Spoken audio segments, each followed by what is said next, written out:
ఒక పురాతన గ్రంథంలో చెప్పిన సుఖ సంతోషాలకు సంబంధించిన 8 సూత్రాల గురించి ఇప్పుడు క్విక్గా చూద్దాం.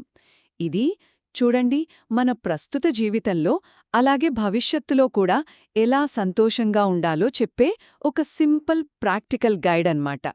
ఇక్కడ డబ్బుతో పాటు ఆధ్యాత్మికతకు కూడా అంతే ఇంపార్టెన్స్ ఇచ్చారు. సరే, మొదటది ఇప్పటి జీవితంలో సంతోషంగా ఉండటానికి 4 ప్రాక్టికల్ టిప్స్.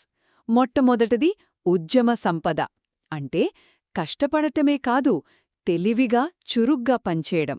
ఇక రెండోది ఆరక్క సంపద.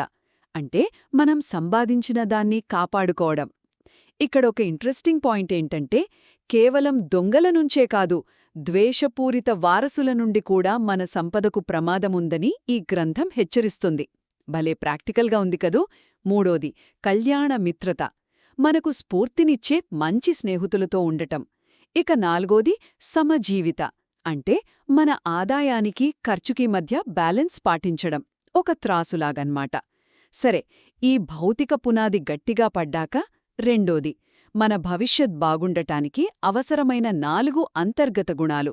అవి శ్రద్ధ అంటే సరైన మార్గంపై నమ్మకం, శీలం అంటే నైతిక ప్రవర్తన, ఛాగ అంటే పిసినారితనం లేకుండా దానం చేయడం, ఇంకా ప్రజ్ఞ అంటే ఏదీ శాశ్వతం కాదని తెలుసుకోవడం.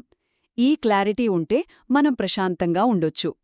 ఇక ఫైనల్గా నాకు తెలిసి అన్నింటికన్నా ముఖ్యమైన విషయమేంటంటే భౌతిక, ఆధ్యాత్మిక జీవితాల మధ్య బ్యాలెన్స్.